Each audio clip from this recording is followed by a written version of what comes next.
श्रीमन नारायण नारायण हरे हरे भजमन नारायण नारायण हरे हरे. ओम नमो नारायणाय नमः. नमस्कार मैत्रिणींनो, 11 जूनला म्हणजेच गुरुवारी आलेली आहे कमला एकादशी. ही अधिक मासातील शेवटची आणि अत्यंत महत्त्वाची एकादशी मानली जाते.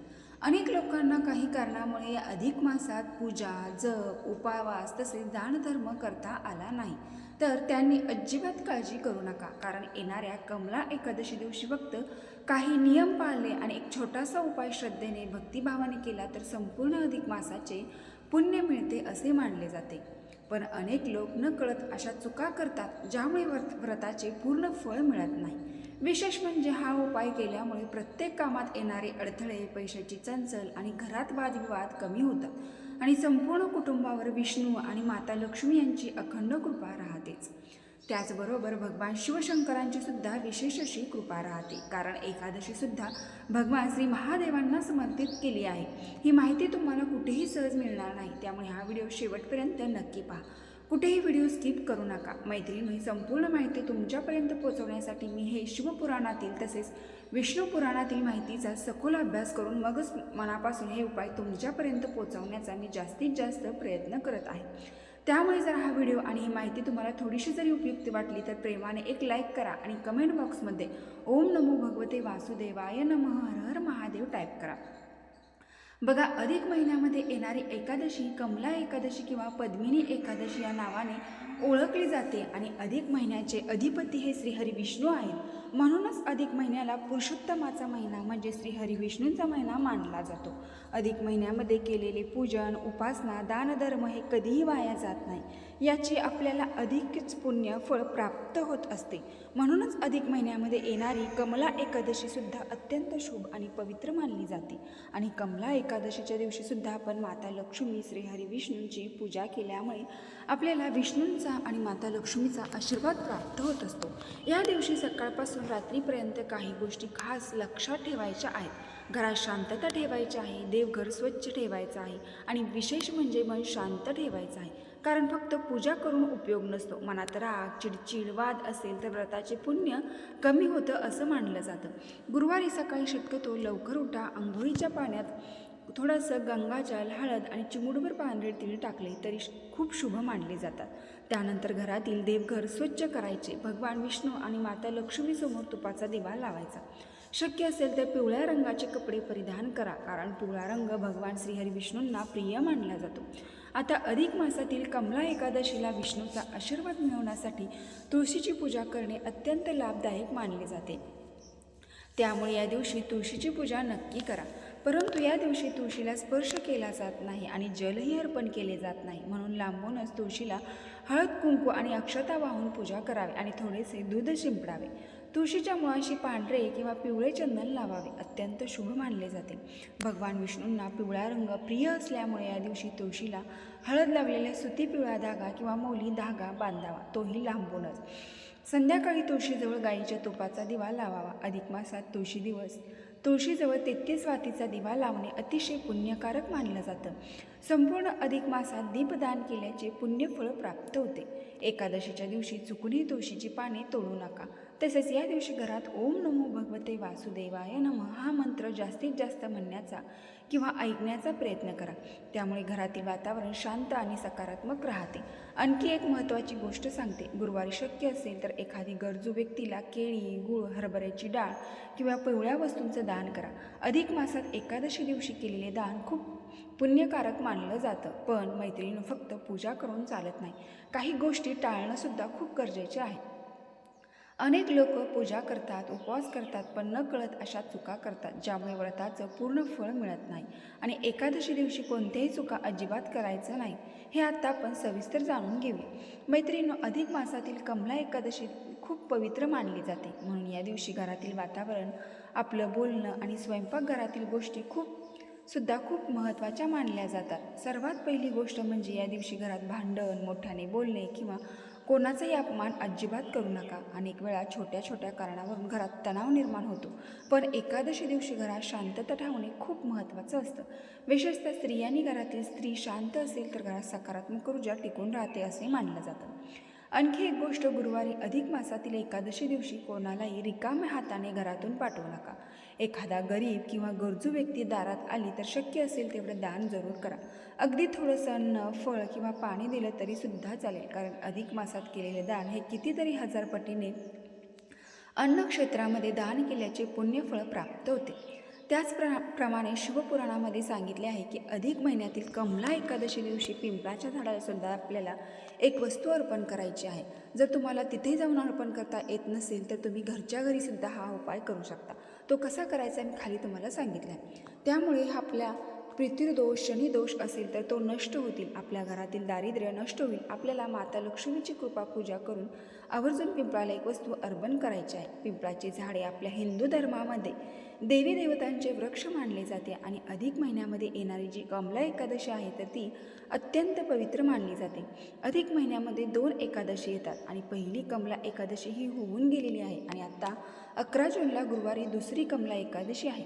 शिवपुराणानुसार पिंपळाच्या झाडामध्ये श्री विष्णूंचा वास असतो आणि म्हणूनच कमला एकादशी दिवशी पिंपळाची पूजा करून पिंपळाच्या झाडाला काही वस्तू अर्पण केल्या तर त्याचे शुभ फळ आपल्याला प्राप्त होत असते.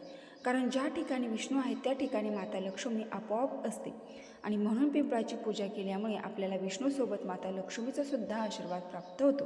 एवढेच नाही तर सर्व देवांची कृपा आपल्याला प्राप्त होत असते.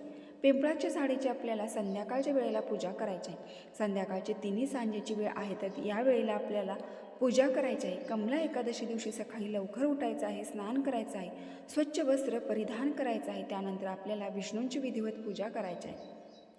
विष्णूंना या दिवशी खास नैवेद्य अर्पण करायचा आहे. केशर मिश्रित खिरीचा आपण नैवेद्य अर्पण करू शकतो, कारण अधिक मासातील एकादशी दिवशी केशरचा टिळाक आणि केशर मिश्रित खीर अर्पण केल्याने घरातील नकारात्मक ऊर्जा दूर होऊन सकारात्मक ऊर्जा निर्माण होऊन आर्थिक समस्या दूर होतात असे म्हटले जाते. किंवा आपण पिवळ्या मिठाईचा किंवा पिवळ्या फळांचा नैवेद्य जो आहे तर तो सुद्धा विष्णूंना अर्पण करू शकतो. त्याचप्रमाणे माता लक्ष्मीला आपण या दिवशी बत्तासे, फुटाणे अर्पण करू शकतो आणि संध्याकाळच्या वेळेला आपल्याला पिंपळाच्या झाडाची पूजा करून पिंपळाच्या झाडाला आवर्जून एक वस्तू अर्पण करायची आहे. आपले दारिद्र्य नष्ट व्हावे, आपल्या शनीचा त्रास असेल तर तो कमी व्हावा, आपला पितृदोष आहे तर तो नष्ट व्हावा. आपल्या आजूबाजूला किंवा आपल्या घराच्या आसपास पिंपळाचे झाड असेल तर त्या ठिकाणी जायचं. सर्वप्रथम आपल्याला पिंपळाच्या झाडाखाली एक तिळाच्या तेलाचा दिवा जो आहे तर तो प्रज्वलित करायचा आहे. तिळाचे तेल नसेल तर आपण मोहरीचे तेलसुद्धा वापरू शकतो आणि जर आपल्याकडे तिळाचे किंवा मोहरीचे तेल नसेल तर आपण रेग्युलरचे तेल वापरून त्यामध्ये आपल्याला थोडेसे तीळ टाकायचे आहेत आणि आपल्याला एक चौमुखी दिवा पिंपळाच्या झाडाखाली सर्वप्रथम प्रज्वलित करायचा आहे. पण मैत्रिणींनो, आपण पिंपळाच्या झाडाखाली दिवा प्रज्वलित करताना कधीही लांब वातीचा दिवा प्रज्वलित करायचा नाही, तर आपल्याला गोल वातीचा दिवा प्रज्वलित करायचा आहे. आपण कोणत्याही धातूचा किंवा मातीचा किंवा कणकेचा चौमुखी दिवा तयार करून घेऊ शकतो आणि यामध्ये 4 वाती घालून आपल्याला तो प्रज्वलित करायचा आहे. त्या दिव्याला हळदी, कुंकू, अक्षता, फुलं अर्पण करून आपल्याला त्या दिव्याची पूजा करायची आहे. पूजा करत असताना ओम श्री दीपदेवताय नमः गंधाक्षता पुष्पम समर्पयामी असे म्हणायचे आहे. त्याचप्रमाणे अधिक मासामध्ये 33 दिव्याच्या दीपदानाला सुद्धा खूप महत्त्व आहे. तर आपण पिंपळाच्या झाडाखाली या कमला एकादशी दिवशी 33 दिवे जे आहेत तर ते सुद्धा प्रज्वलित करू शकतो. 33 तुपाच्या दिव्याचा आपण दीपदान करू शकतो. म्हणजे आपल्याला तिळाच्या तेलाचा एक सेपरेट दिवा पिंपळाच्या झाडाखाली लावायचा आहे आणि यासोबतच आपण एका पत्रावळी किंवा केळीच्या पानावरती वेगळे 33 दिवे आहेत तर ते आपल्याला तुपाचे घ्यायचे आहे आणि आपण कणकेचे सुद्धा दिवा बनवू शकतो. त्यामध्ये तुपाचा वापर करून हे 33 दिवे जे आहेत तर ते प्रज्वलित करू शकतो.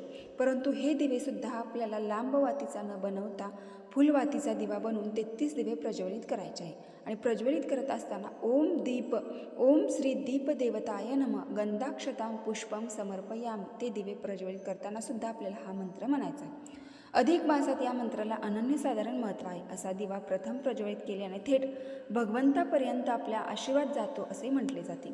पिंपळाच्या झाडाखाली आपण 33 दिव्यांचे दान आहे तर ते सुद्धा आपण या दिवशी करू शकतो. यानंतर आपल्याला पिंपळाच्या झाडाला जल अर्पण करायचं आहे. एक तांब्यावर पाणी घ्यायचं आहे आणि हे पाणी आपल्याला पिंपळाच्या झाडाला अर्पण करायचं आहे. त्यानंतर हळदी, कुंकू, थोड्याशा अक्षता अर्पण करायच्या आहेत. पिवळी फुले अर्पण करायची आहेत. पिवळी फुले मिळाली नाही तर कोणतीही सुगंधी फुले जी आहे आपण देवपूजेमध्ये वापरतो तर ती फुले आपल्याला अर्पण करायची आहेत. यानंतर आपल्याला पिंपळाच्या झाडाला एक वस्तू जी आहे तर ती आवर्जून अर्पण करायची आहे. म्हणजे आपल्याला काळे तीळ जे आहे तर ते किंवा उडीद जे आहे आपल्याला अर्पण करायचं आहे. आपल्या घरामध्ये जर सतत आजारपण असेल किंवा सतत कलह भांडण होत असतील तर मग आपण पिंपळाच्या झाडाची जेव्हा पूजा करायला जाणार आहोत तर त्यावेळेला आपल्याला 7 प्रकारचे धान्य घ्यायचे आहेत. बाजरी, ज्वारी, गहू, मटकी, मूग, उडीद, हरभरा तर अशी 7 धान्य जी आहेत तर ती जेव्हा आपण पिंपळाची पूजा करणार आहोत तर त्यावेळी ही 7 प्रकारची धान्यसुद्धा आपण पिंपळाच्या झाडाला अर्पण जर केली तर आपल्या घरातील नकारात्मक गोष्टी घडत असतात. त्यामुळे घरामध्ये सतत जे कलह वादविवाद होत असतील तर आपण 7 प्रकारची धान्य जी आहेत तर ती घरावरून ओवाळून पिंपळाला अर्पण करू शकतो. ही अधिक महिन्यामध्ये असे केल्याने आपल्या घरातील वाईट शक्ती, वाईट बाधा, नकारात्मकता दूर होते. त्याचबरोबर एकादशी आणि द्वादशीला पिंपळाचे 2 पाने तांब्याच्या कलशामध्ये ठेवून 3 वेळा पिंपळेश्वर महादेव हे स्मरण करून आचमन केल्याने शरीरात सर्व रोग नष्ट होतात. नसा ब्लॉक झाल्या असतील तर ते हळूहळू ओपन होतात. एवढी शक्ती त्या पिंपळाच्या पानामध्ये असते असे म्हटले जाते. हा उपाय विष्णू पुराणात वर्णन केलेला आहे. त्याचप्रमाणे अगोदर सांगितल्याप्रमाणे आवर्जून आपल्याला काळे तीळ आणि काळे उडीद जे आहे तर ते आपल्याला अर्पण करायचे आहेत. त्याचप्रमाणे गूळ आणि चण्याचा नैवेद्य आपल्याला पिंपळाच्या झाडाखाली ठेवायचा आहे. गूळ किंवा चण्याचा नैवेद्य कमला एकादशीच्या दिवशी पिंपळाच्या झाडाला अर्पण करण्याला विशेष महत्त्व आहे. तसेच आपल्याला 1 रुपयाची किंवा 2 रुपयाचं नाणंसुद्धा पिंपळाच्या झाडाला अर्पण करायचं आहे. कारण अधिक महिन्यामध्ये आपण जे पण काही दान करतो किंवा जो पण आपण नैवेद्य अर्पण करतो, जे आपण एखाद्याला वाण देतो तर त्यामध्ये दक्षिणा जी आहे तर ती अत्यंत महत्त्वाची असते. त्यानंतर 11 प्रदक्षिणा घालायच्या आहेत. 11 प्रदक्षिणा घालत असताना ओम नमो भगवते वासुदेवाय नमः हा मंत्र आपल्याला प्रदक्षिणा घालताना म्हणायचा आहे. जर तुम्हाला पिंपळाच्या झाडाखाली जाऊन हा उपाय करायला जमत नसेल तर पिंपळाचे पान आणून त्याच्यावर काळे उडीद आणि काळे तीळ आणि सप्तधान्य ठेवून त्याची पूजा करून दुसऱ्या दिवशी ते पान वाहत्या पाण्यामध्ये सोडले तरीसुद्धा पिंपळाच्या झाडाखाली पूजा केल्याचे पुण्यफळ प्राप्त होते. तर हीच पूजा तुम्ही घरीसुद्धा करू शकता. यानंतर आपल्याला पिंपळाच्या झाडाखाली बसायचं आहे आणि पिंपळाच्या खोडाला आपल्याला स्पर्श करायचा आहे. माता लक्ष्मी, श्रीहरी विष्णूंचं स्मरण करायचं आहे. आपल्या पितरांना आपल्याला स्पर्श करायचा आहे आणि विष्णूंच्या कृपेने आपल्या जीवनातील समस्या नष्ट व्हाव्यात म्हणून प्रार्थना करायची. त्याचप्रमाणे पितरांच्या बाबतीत जर आपल्याकडून काही चूक भूल झालेली असेल तर आपल्याला माफी मागायची आहे. या दिवशी कुठल्याही गोष्टीची माफी मागितली तर ते लगेच माफ होते असे म्हटले जाते.